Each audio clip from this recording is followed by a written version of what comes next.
समोर सुधांशूची dead body आहे. कानात नाकात कापूस, अंगावर पांढरा कापड, निलगिरीचा आणि अगरबत्तीचा वास आहे. सगळीकडे त्याच्या अवतीभोवती बसलेले लोक आहेत. सगळीकडे शोक सुरू आहे. सुधांशूच्या मुलीचा, रुहीचा चेहरा रडून रडून खूप लाल झाला. पण अस्मी तिच्या डोळ्यात पाण्याचा एक टिपूस सुद्धा नाही आला. ती फक्त शून्य मनाने सुधांशूच्या बॉडीजवळ बसली आहे. पण का? या कथेची नायिका अस्मिता, सुधांशू हा तिचा नवरा, रुही तिची एकुलती एक मुलगी. तीही 10 वर्षाची होती. नुकतेच हृदयविकाराने सुधांशूचे निधन झाले आणि आज त्याची अंत्ययात्रा आहे. पण अस्मीच्या चेहऱ्यावर कसलेच भाव नाहीत. सुधांशूचे सर्व नातेवाईक आलेत, मित्रमंडळी जमलीत. आता तिच्या कपाळावरचं कुंकू पुसलं गेलं आहे. हातातल्या बांगड्या फोडल्या गेल्या. मम्मा, माझा बाबा, असं म्हणून रुही रडून रडून बोलत होती. पण अस्मी तटस्थ, कसलेच भाव नसलेली. शेवटी सुधांशूचे सर्व सोपस्कार आटोपले. नातेवाईक, मित्रमंडळी अस्मिताला सांत्वन देऊन आपापल्या घरी गेलेत. आता घरात फक्त अस्मिता आणि रुही होते. अस्मिताने खूप मनवले तेव्हा कुठे रुहीने 2 घास खाल्ले आणि ती बाबा बाबा करत झोपी गेली. अस्मिता तिच्या बेडरूममध्ये गेली, आराम खुर्चीत बसली. रूममध्ये तिचा आणि सुधांशूचा लग्नाचा फोटो होता. त्या फोटोकडे ती एकटक बघत होती. गेलास तू आता माझ्या आयुष्यातून निघून? बघ, एक वेळ त्या गादीवरच्या चादरीकडे बघ. एकही सिलवट नाही तिच्यावर. 12 वर्षाच्या आपल्या संसारात कधीच ही चादर अशी नव्हती रे. माझी इच्छा असो अगर नसो, पण तुला मी कायम हवी होती, तुझी तृष्णा शांत करायला. तुझ्या त्या हव्यासापोटी मी कधीच शांत झोप शकले नाही. पण आता मी निवांत झोपणार. कुठलेही दडपण नाही का कोणाची जबरदस्ती नाही. काय मिळाले आपल्या या संसारात? सगळी गोळाबेरीज केली ना तर फक्त दुःख, कष्ट, अवहेलना हेच उत्तर मिळेल. लग्न करून आले मी या घरात. तुझ्याकडून जास्त काही अपेक्षा नव्हत्याच मला.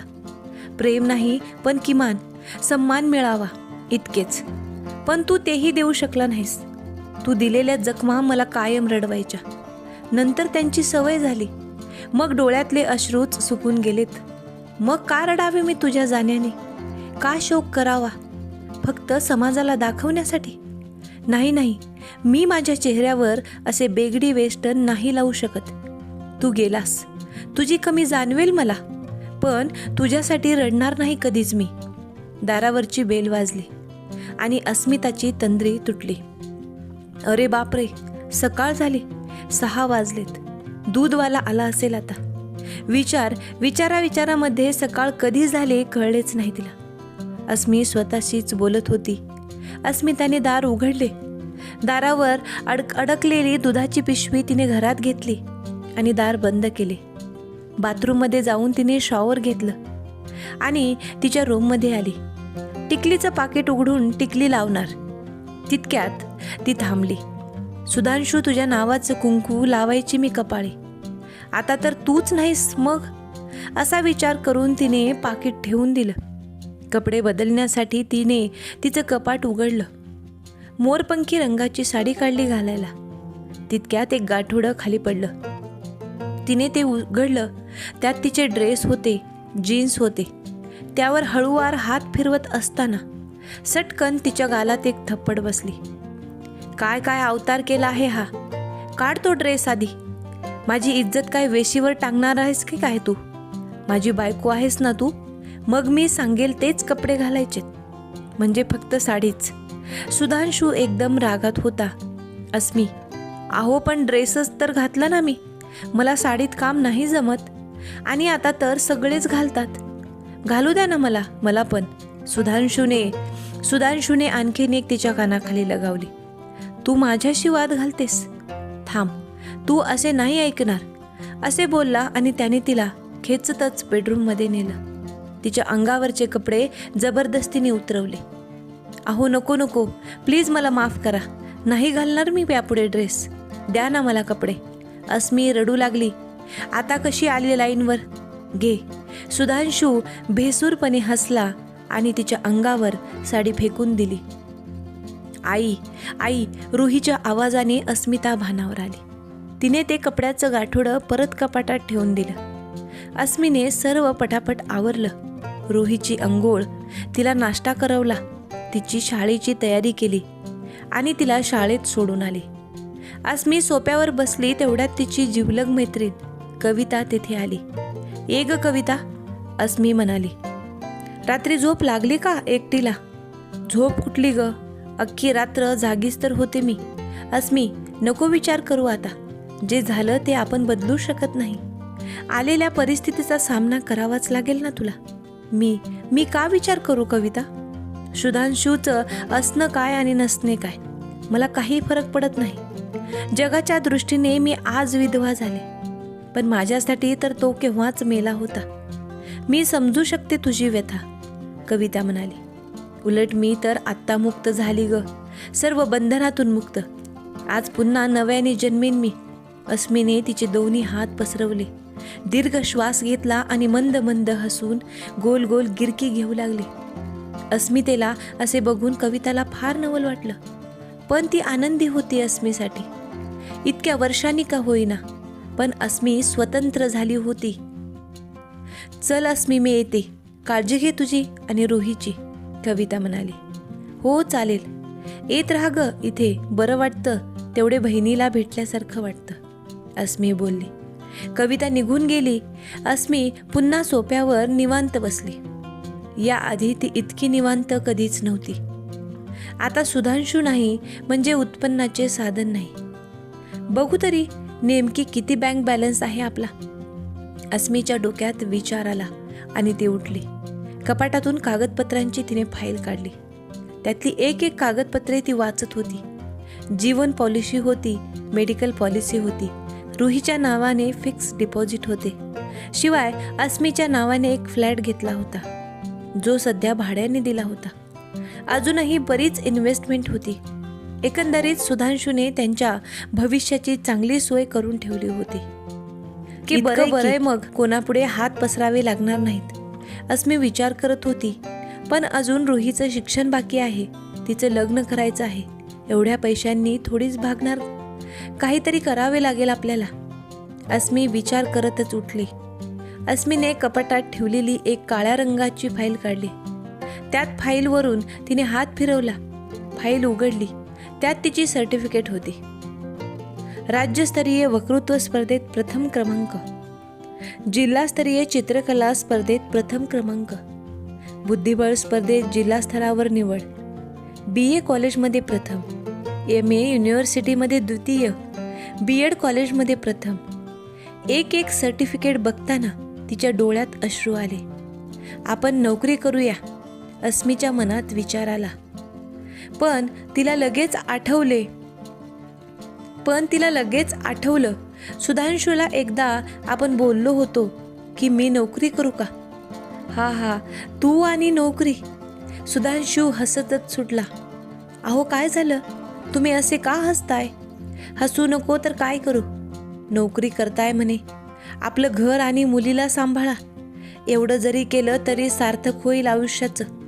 अहो असं का बोलताय? मी करेल ना मॅनेज," अस्मी अगदी काकुळतेने बोलत होती.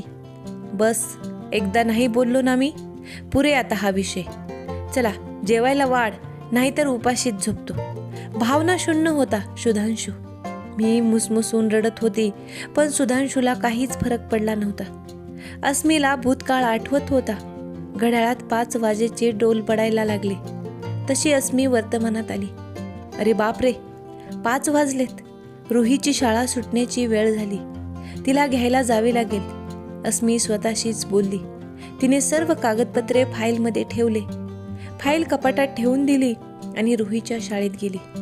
तिथे रुहीच्या मैत्रिणींच्या काही आया भेटल्या. त्यांच्याकडून सांत्वनाचे 2 शब्द ऐकले आणि ती रुहीला घेऊन घरी आली. घरात पाय टाकल्याबरोबर तिला घर एकदम शांत झाले असे वाटले. घर खूप सुनं वाटत होतं. सुधांशू जगात नाही याची जाणीव होत होती तिला. प्रेमाचा नाही पण नवराच होता ना तो. कसाही वागला असेल तो, पण राहायला घर तर दिले होते त्याने. समाजात सन्मान मिळत होता त्याच्यामुळे. आणि आजही तो नसताना सुद्धा त्याने अस्मीची सोय करूनच तर ठेवली होती. अस्मीने सगळे विचार बाजूला टाकले हातपाय धुवून ती फ्रेश झाली. रुहीसाठी कांदे पोहे बनवले, तिला समोर बसून खाऊ घातले आणि ती रात्रीच्या स्वयंपाकाला लागली. भेंडी धुवून निथळायला ठेवली. पोळ्यांची कणिक मळायला घेतली. हात काम करत होते, पण डोक्यात विचारांचं चक्र चालूच होतं. अशातच तिने स्वयंपाक पूर्ण केला. रुहीला खाऊ घातलं. इच्छा नव्हती तरीही तिनेही जेवण केलं आणि रुहीला तिच्या रूममध्ये झोपवून आली. रात्रीची राहिलेली कामं पूर्ण केली आणि अस्मी ही तिच्या रूममध्ये पलंगावर आडवी झाली. अस्मी तिच्या भूतकाळात हरवली होती. सुधांशू, तुझी आठवण येते रे, पण त्यासोबतच तुझ्या माझ्या नात्यात असलेला कडवटपणाही आठवतो.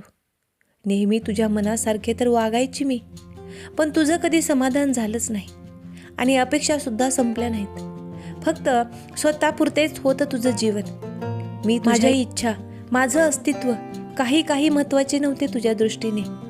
रुहीचा जन्म झाला तेव्हा वाटलं होतं आता तरी मी तुझ्या नजरेत सन्मान मिळवेल, पण नाही.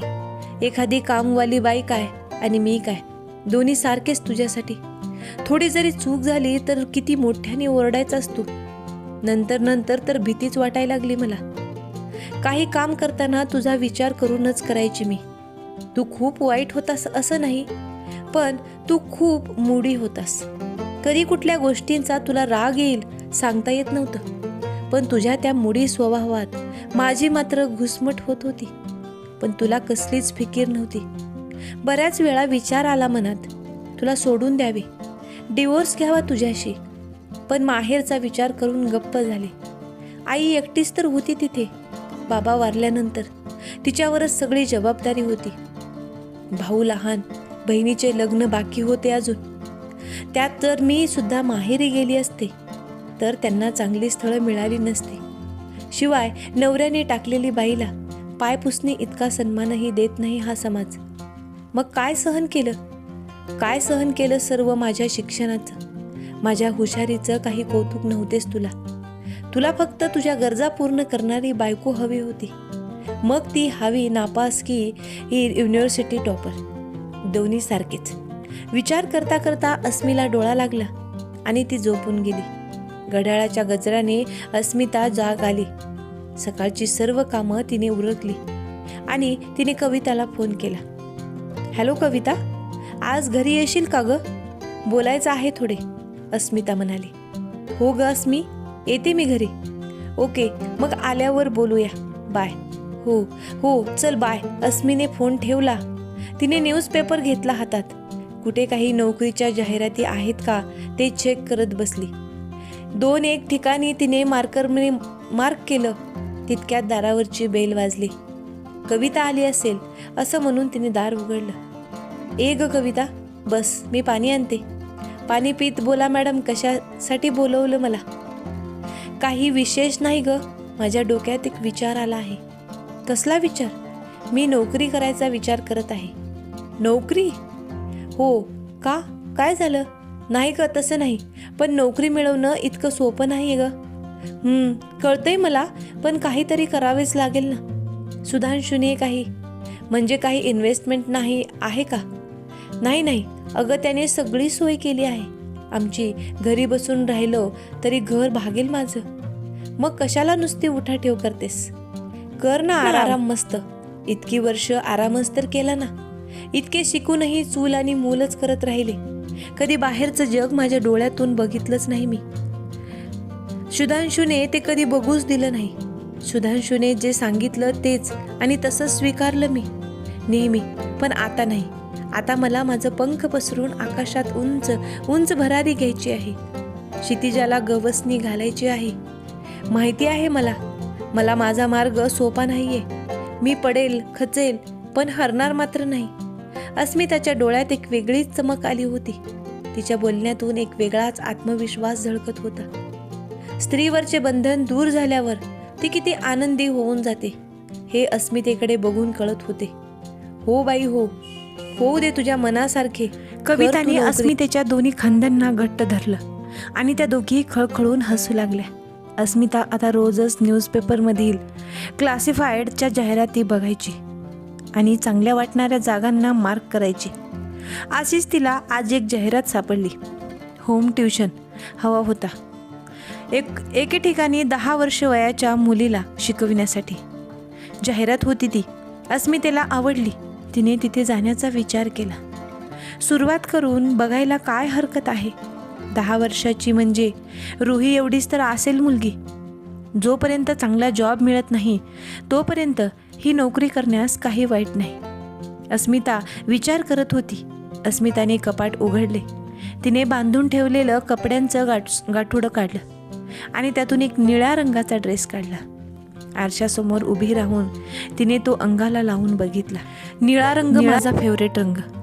पण इतक्या वर्षात सुधांशूने तुझा आवडता रंग कोणता? साधं एवढे सुद्धा कधी मला विचारलं नाही. अस्मिताने तो ड्रेस घातला आणि ती हॉलमध्ये आली. रुही हॉलमध्ये खेळत होती. आईला असं ड्रेसमध्ये बघून ती एकदम उठून उभी राहिली. ओ वाव मम्मा, किती सुंदर दिसते आहेस तू, रुही आनंदाने अस्मिताला म्हणाली. ओ थँक्स चिमणी, तुझ्या इतकी सुंदर नाही दिसणार, अस्मिता म्हणाली. हां ते तर आहेच, मी तर परी आहे, रुही म्हणाली. हो ग माझी परी. अस्मितेने रुहीला जवळ घेतले आणि प्रेमाने घट्ट मिठी मारली. सुंदर हा शब्द 12 वर्षात कधीही कानावरच पडला नाही माझ्या. सुधांशूला मी पण सुंदर असू शकते असे कधी वाटलेच नाही. कायम माझ्या सावळ्या रंगाला कमी लेखायचा तो. नशीब रुहीने त्याचा गोरा रंग घेतला, नाहीतर तिच्या वाटेला पण रंगावरून होणारी अवहेलना आली असती. एवढ्या वेळी नवी साडी घालून सुधांशूकडे गेल्यावर वाटायचं मलाही हा कधीतरी म्हणेल, मला अस्मी हा रंग तुझ्यावर खुलतो ग. पण कधीच त्याच्याकडून हे ऐकायला मिळालं नाही. त्याच्यासमोर उभं राहिल्यावर त्याची नजर खिळायची, पण माझ्या चेहऱ्यापासून खालच्या भागावर. असो आता त्या जुन्या आठवणी नाही काढायच्या, फक्त भविष्याचा विचार करायचा. आता अस्मिताने तयारी केली आणि ती जाहिरातीत सांगितलेल्या ठिकाणी जायला निघाली. रुहीला आधी तिने कविताकडे सोडलं आणि ती त्या पत्त्यावर पोहोचली. काय बरं नाव होते? हां, श्री अमित लोखंडे. काय अमित? अरे आधी का लक्षात नाही आलं माझ्या हे? ओ नो, आता काय करू? परत जाऊ का? अरे 1 मिनिटात काय एकच थोडीच अमित आहेत, हा दुसरा असेल आणि तोच असला तर? अस्मिता विचारात गुंगली. हो नाही करतच अस्मिताने डोरबेल वाजवली. टिंग टॉंग, दार उघडले आणि एक हसतमुख चेहऱ्याची स्त्री बाहेर आली. नमस्कार, मी अस्मिता भोसले. तुम्हाला ओळखले नाही? म्हणजे आपण आजच भेटतो आहोत. ते तुम्ही पेपरमध्ये जाहिरात दिली होती ना, होम ट्युटरची. हो या ना. आता अस्मिता घरात गेली, तुम्ही बसा, हा मी पाणी घेऊन आले. हो चालेल. ती स्त्री पाणी आणण्यासाठी आत गेली. अस्मिता हॉलमध्ये असलेल्या सोफ्यावर बसली. ती नजरेने सगळा हॉल निहाळत होती. अतिशय नीटनेटका हॉल होता. येल आकाराचा कुशनचा सोफा सेट, सोफ्यावर काचेचं टेबल, सोफ्यासमोरच भिंतीवर पेंटिंग ती राधाकृष्णाची, खिडक्यांना पडदे, हॉलच्या मध्यभागी छतावर काचेचं झुंबर. एकूणच काय हॉल त्यांच्या वैभवाचे दर्शन घडवत होता. पण अस्मिताच्या लक्षात एक गोष्ट आली की हॉलचे पडदे, राधाकृष्णाची पेंटिंग हे निळ्या रंगाचे होते. काचेच्या टेबलवर ठेवलेल्या फ्लॉवर पॉटमध्ये निळ्या रंगाच्या लिलीची फुले होती. अस्मितेला नवल वाटलं, कारण लिलीची फुलं आणि निळा रंग दोन्ही तिचे आवडते होते. हे घ्या पाणी. हो, मी शर्वरी अमित लोखंडे. माझ्या मुलीला शिकवण्यासाठी आम्हाला होम ट्युटर हवा आहे. हो, मी त्यासाठीच इथे आली. तुम्ही काय करता? म्हणजे कुठे नोकरी वगैरे? नाही, मी नोकरी नाही करत, पण शोधणं सुरू आहे. तोपर्यंत हा जॉब करावा असा माझा विचार आहे. ओके. तुमचे हस्बंड पण टीचर आहेत का? नाही, ते इंजिनियर होते. गेल्या महिन्यातच त्यांची डेथ झाली. ओ सॉरी, मला तुम्हाला दुखवायचे नव्हते. नाही, काही हरकत नाही. बरं, आमची स्टुडंट कुठे आहे? तिची ओळख करून द्या. अरे हो की, बोलण्याच्या नादात राहूनच गेलं.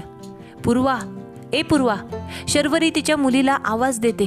हो मम्मा, आलेच, पूर्वा म्हणाली. बाकी तुमचा हॉल छान सजवला आहे. अस्मिता म्हणाली. ओ थँक्स, सगळी माझ्या मिस्टरांची चॉईस आहे, शर्वरीने सांगितलं. निळा रंग त्यांचा आवडता रंग आहे वाटते. अस्मिता. नाही, त्यांच्या मैत्रिणीचा फेवरेट रंग आहे तो. अस्मितेला खूप नवल वाटलं. मैत्रिणीचा आवडता रंग म्हणून स्वतःचा हॉल तिच्या आवडत्या रंगाने कुणी सजवतो का? आणि त्याच्या बायकोला बरं खपलं हे. अस्मिता विचार करत होती. तिला खूप वाटत होतं की शर्वरीला विचारावे की तू कसं स्वीकारलं हे, पण पहिल्याच भेटीत हे विचारणं आणि तेही त्यांच्या खाजगी आयुष्याबद्दल हे तिला पटलं नाही. म्हणून ती गप्प राहिली. तेवढ्यात पूर्वा तिथे आली. गोरापान रंग, घारे डोळे, कुरळे केस, लाल चुटूक ओठ, अगदी एखाद्या बाहुलीसारखीच दिसत होती पूर्वा. पण ती आली ते व्हीलचेअरवर. ये पूर्वा, या तुझ्या नवीन मिस अस्मिता मॅम. आणि अस्मिता मॅम हे पूर्वा. शर्वरीने ओळख करून दिली. हॅलो पूर्वा. Hello ma'am. काय मग उद्यापासून अभ्यास करायचा ना आपण? अस्मिता म्हणाली. हो नक्की. पूर्वी. ठीक आहे तर मग मी उद्या सकाळी 10 वाजता येते. अस्मिता शर्वरीला म्हणाली. हो चालेल. माझे मिस्टर सध्या बाहेरगावी गेले आहेत 3 दिवसांसाठी, नाहीतर त्यांचीही ओळख करून दिली असती तुम्हाला. काही हरकत नाही, आता रोजच यायचं आहे तर भेट होईलच, अस्मिता बोलली. अस्मितेने नमस्ते केलं आणि ती तिथून निघाली. वाटेत ती पूर्वाचा विचार करत होती. इतकी सुंदर मुलगी आणि अपंग. काय झालं असेल नेमके तिला की जन्मताच असेल असे? विचार करत करत घर कधी आलं ते कळलंच नाही. तिने तर दाराला कुलूप नव्हते. अरे, मी तर रुहीला कविताकडे सोडून आली होती. मग घरी कोण आलं? अस्मिताने बेल वाजवली. रुहीने दार उघडलं. मम्मा तू आलीस? हो मी आले. पण घरी कोण आले आपल्या? सरप्राईज आहे ते. तितक्यात किचनमधून अस्मिताची आई बाहेर आली. काय ग आजी, थांबायचं होतं ना थोडं? मी मम्माला गेस करायला लावणार होते. थोड्या नाराजीचा सुरात रुही म्हणाली. सॉरी अगं. आजीने कानाला हात लावला, पण रुही नाराज होऊन आत निघून गेली. आई तू. अस्मिताने पळत जाऊनच आईला घट्ट मिठी मारली. दोघांच्याही डोळ्यात अश्रू आले. काय गाई, फोन करायचा ना मला, मी लवकर घरी आले असते. बरं ते जाऊ दे, तू आधी हातपाय धुवून घे. मी गरमागरम बटाट्याचे पराठे केलेत, ते खाऊन घे. आवडतात ना तुला? आता आलेच. अस्मिताने पराठे खाल्ले. रुहीलाही खाऊ घातलं. अस्मिता काही दाखवत नसली तरी तिला आईचे अचानक येण्यामागे काहीतरी कारण असेल याची खात्री होती. आईशी रात्री बोलावे लागेल असे ठरवून तिने सर्व कामे पटापट आवरली. रात्रीच्या जेवणात कढी खिचडी केली. सर्वांना जेवणं आटोपली आणि ती रुहीला झोपवायला तिच्या रूममध्ये येऊन गेली. थोड्या वेळाने ती बाहेर हॉलमध्ये आली. आई हॉलमध्ये तिची वाट बघतच होती. ये अस्मी, ये, बस माझ्याजवळ. आई, तू का आलीस इथे? मला सगळं खरं सांग. मी तुला न्यायला आली आहे. कुठे? तुझ्या घरी, तुझ्या माहेरी. अच्छा, पण जर मी तिथे आली तर तुझ्या समाजाला चालेल का? समाजाचा काय संबंध? तू तुझ्या घरी येणार आहेस आणि तुझ्या दुःखात समाज काय करणार? तो तर आपला व्यक्तिगत प्रश्न आहे, आई म्हणाली. अच्छा, व्यक्तिगत. मग 10 वर्षापूर्वी कसा आला ग हा समाज आपल्या व्यक्तिगत प्रश्नामध्ये? अस्मी, पुरे कर आता. तू अजूनही तेच धरून ठेवलं आहे. विसर आता ते. थोडं चिडून आई बोलली. कसं विसरून जाऊ आई मी? इतके सोपं नाही ते. त्यावेळेस तू घेतलेल्या एका निर्णयामुळे माझ्या आयुष्याचं मातेरे झालं ग. मातेरे झाले. आता अस्मितेचा भान फुटला होता आणि ती धाय मोकलून रडू लागली. आईने तिला कुशीत घेतलं. तिच्या पाठीवरून हात फिरवला आणि मी चुकले, मला माफ कर असं म्हणून तीही रडू लागली. अस्मिता रडत रडतच आईच्या मांडीवर झोपून गेली. ती झोपल्यावर एकदम निरागस बाळासारखी दिसत होती. तिची आई तिलाच निहाळत होती. काय अवस्था झाली माझ्या अस्मितेची. एक तर इतक्या कमी वयात वैधव्य आणि पदरात एक पोर. कसं होणार माझ्या लेकराचं? माझी अस्मी किती गोड मुलगी, किती कधी कोणाला दुखावलं नाही की कधी कोणाला उलट शब्द बोलली नाही. नवऱ्याचं ही कायम ऐकतच आली. त्याचं म्हणणं म्हणजे प्रमाण मानलं तिने नेहमी, पण त्याला तिची कदरच नव्हती. नेहमी तिला दूषणच द्यायचा. इतकी हुशार पोर, माझी शाळेत कायम पहिली, काय गुण नाहीत तिच्यात. एक उत्तम बायको, आई आणि मुलगी आहे ती. अस्मितेचे बाबा वारल्यावर किती खचून गेली होती मी. तेव्हा माझ्या या पोरीनेच मला हिंमत दिली. तेव्हा माझी आई झाली होती ती. तिच्या भावंडांचा विचार असे कायम तिच्या डोक्यात. पण तरीही हे काय दुःख आले तिच्या वाटेवर. कदाचित याला जबाबदार मीच आहे. पण मला कुठे माहीत होतं सुधांशूचा स्वभाव असा विचित्र असेल. माणसाचा चेहरा बघता येतो, त्याचं मन थोडीच कळतं. सुधांशूला परखण्यात मी चुकले आणि मी एक चांगली मुलगी झाली, पण मी तिची चांगली आई नाही होऊ शकले. विचार करत करत आईच्या डोळ्यात पाणी आलं. अस्मितेला सोप्यावर नीट झोपवून आई रुहीच्या खोलीत जाऊन झोपली. सकाळ झाली तशी अस्मिता उठली. ती फ्रेश झाली तोपर्यंत आई सुद्धा उठली. दोघींनी सोबत चहा घेतला. अस्मी, काय विचार केलास तू? चलते ना माझ्यासोबत तू? आईने विषय काढला. नाही ग आई, मी नाही येऊ शकत. हे माझं घर आहे, रुही आहे. सगळं सोडून कशी येऊ आणि का? अस्मिता म्हणाली. अगं असं कसं म्हणतेस तू? इथे एकटी कशी राहशील तू आणि खाशील काय? सुधांशू नाही आहे आता जगात, कोण तुमच्या गरजा पूर्ण करेल इथे? आई अस्मितेला समजावण्याचा प्रयत्न करत होती. कोण करेल म्हणजे? मी करेल. मी शिकलेली आहे, नोकरी करेल आणि सगळ्यात महत्त्वाचे म्हणजे माझ्यात हिंमत आहे. संकटाचा सामना करण्याची थोडा वेळ लागेल पुन्हा घडी बसायला, पण मी करेल सगळं व्यवस्थित. नको काळजी करू आई, अस्मिता सांगत होती. अस्मीचं बोलणं सोपं असतं बाळ. अस्मी, बोलणं सोपं असतं बाळ, पण तुला कल्पना नाही एकटीने जीवन जगणे किती कठीण असते ते. तू घरी चल. घरी तुझा भाऊ विराज आहे, तो सांभाळेल तुला आणि तू डोळ्यासमोर राहशील माझ्या, तर मला चिंता नाही वाटणार तुझी. आई बोलली. आई, विराजवर पूर्ण विश्वास आहे मला, तो कधीच अंतर देणार नाही. पण आई, इतक्या वर्षापासून मी पिंजऱ्यातच तर राहते ग. सोन्याचा पिंजरा आता कुठे मोकळा श्वास घेते आहे मी. थोडे उडू दे मला, स्वतःच्या पंखात बळ येऊ दे मला प्रयत्न करू तर दे. चकली तर तुझ्याच तर कुशीत येईन ना मी परत, आपल्या घरट्यात येईल. पण प्रयत्न न करताच आश्रिताचं जीणं नाही जगायचंय मला. आणि तू हे का विसरतेस की मी तुझीच मुलगी आहे. बाबा गेल्यावर जसं तू एकटीने आम्हाला सांभाळस तसं मीही उभी राहील, अस्मिता म्हणाली.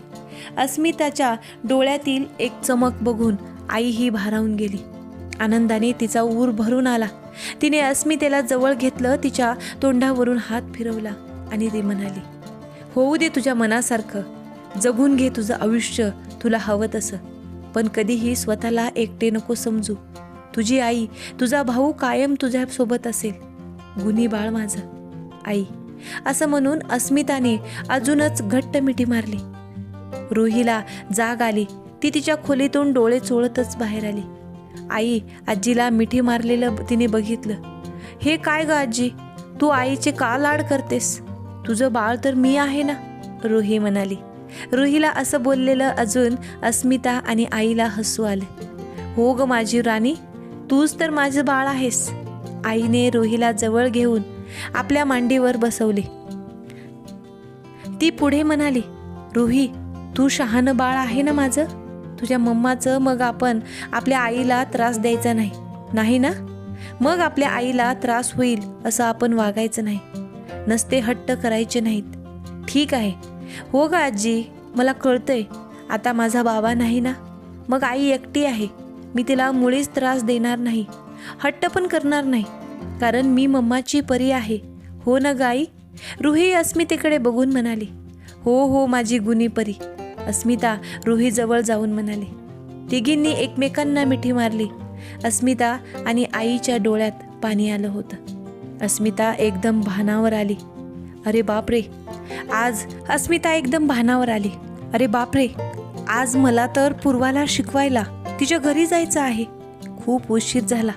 आई, मला आवरावं लागेल पटकन, अस्मिता आईकडे बघून म्हणाली. अगं नको काळजी करू, मी आहे अजून 2 दिवस इथे. जा तू. रुहीची काळजी करू नकोस आणि घराची पण. नको, मी बघते सगळं. आई अस्मितेला बोलली. ओ आई, you are the great, simply great. अस्मिता लाडे लाडी आईला बोलली. पुरे आता, मस्का नको लावू. जा लवकर, नाहीतर उशीर होईल. आई अस्मितेला म्हणाली. हो हो जातेच अस्मिता. अस्मिताने रुहीला आणि आईला बाय केलं आणि ती पूर्वाच्या घरी आली. तिने दारावरची बेल वाजवली. अरे अस्मिता मॅम, या या, आम्ही वाटच बघत होतो, शर्वरी म्हणाली. हो सॉरी हां, तसा उशीरच झाला मला. काल माझी आई आली मला भेटायला, तिच्याशी बोलण्यात उशीर झाला. सोप्यावर बसत अस्मिता म्हणाली. अरे नाही नाही, मी समजू शकते, आणि इतका उशीर नाही झाला तुम्हाला, फक्त 5 मिनिटे बस, शर्वरी बोलली. शर्वरीने पूर्वाला आवाज दिला आणि पूर्वा तिथे आली. गुड मॉर्निंग मॅम, पूर्वा अस्मितेला म्हणाली. ओ व्हेरी गुड मॉर्निंग बेटा. अस्मिता पूर्वासारख्या गोड मुलीला व्हीलचेअरवर बघून अस्मितेला घाईवरून आलं. न राहून ती शर्वरीला म्हणाली. शर्वरी मॅडम, मी एक विचारले तर तुम्हाला राग तर नाही ना येणार? अरे असं का बोलत आहेत तुम्ही, विचारा ना, शर्वरी म्हणाली. नाही म्हणजे पूर्वा अशी व्हीलचेअरवर, थोडं कचरतच अस्मिता म्हणाली. तो दिवस आम्ही कधीच विसरू शकत नाही. 25 जून आमच्या पूर्वाचा वाढदिवस. बर्थडे सेलिब्रेशनसाठी आम्ही आमच्या फार्म हाऊसवर गेलो होतो. तिथे पार्टी होती, सगळं व्यवस्थित झालं. पार्टी संपल्यावर आम्ही घरी यायला निघालो. रात्र जास्त झाली होती म्हणून आम्ही जोरात गाडी चालवत होती. अचानक पाऊस सुरू झाला. पाऊस इतक्या जोराचा होता की गाडी चालवताना समोरचं काहीच दिसत नव्हतं. समोरून एक ट्रक येत होता, म्हणजे ट्रक दिसत नव्हता पण हॉर्नचा आवाज येत होता. म्हणून अमितने गाडीचा स्पीड कमी केला, पण नियतीला काही दुसरेच मान्य होते आणि तो ट्रक आम्हाला येऊन धडकला. त्या अपघातात आमची पूर्वा डोक्यावर जोरात आदळली आणि तिच्या डोक्याला दुखापत झाली. त्यात पायांना रक्तपुरवठा करणारी नस कायमची दाबली गेली आणि आमची पूर्वा, असं म्हणून शर्वरी रडू लागली. ओ नो, खूपच वाईट झालं, अस्मिता म्हणाली. ओ चिल मम्मा, मी ओके आहे एकदम, व्हीलचेअरवर का होईना, मी चालू शकते ग, शर्वरीचे डोळे पुसत पूर्वा म्हणाली. पूर्वाकडे अस्मिता बघतच राहिली. तिला गहीवरूनच आलं. तिला रुहीची आठवण आली. पूर्वा काय आणि रुही काय, एवढ्याशा पोरी, पण आत्मविश्वास किती मोठा, जीवनाकडे बघण्याचा त्यांचा दृष्टिकोन किती प्रगल्भ आहे. पूर्वाला बघून अस्मिताला जगण्याची प्रेरणा मिळाली. अस्मिताच्या आईने 10 वर्षापूर्वी असा कोणता निर्णय घेतला होता ज्यामुळे अस्मिताच्या जीवनाचं माधुर्य झालं असं तिला वाटतं. अस्मिताच्या आयुष्यामध्ये कुणी दुसरं कोणी होतं का? हे सगळं जाणून घेण्यासाठी आपला पुढचा व्हिडिओ पाहावा लागेल. हा व्हिडिओ तुम्ही शेवटपर्यंत पाहिला त्याबद्दल तुमचे मनापासून आभार. तुम्हाला ही कथा कशी वाटत आहे ते कमेंटद्वारे सांगायला विसरू नका. असेच नवनवीन व्हिडिओ पाहण्यासाठी व्हिडिओला लाईक करा, शेअर करा आणि आपल्या चॅनलला नक्की सबस्क्राईब करा. लवकरच भेटूया त्याच्या पुढच्या भागासोबत. तोपर्यंत धन्यवाद.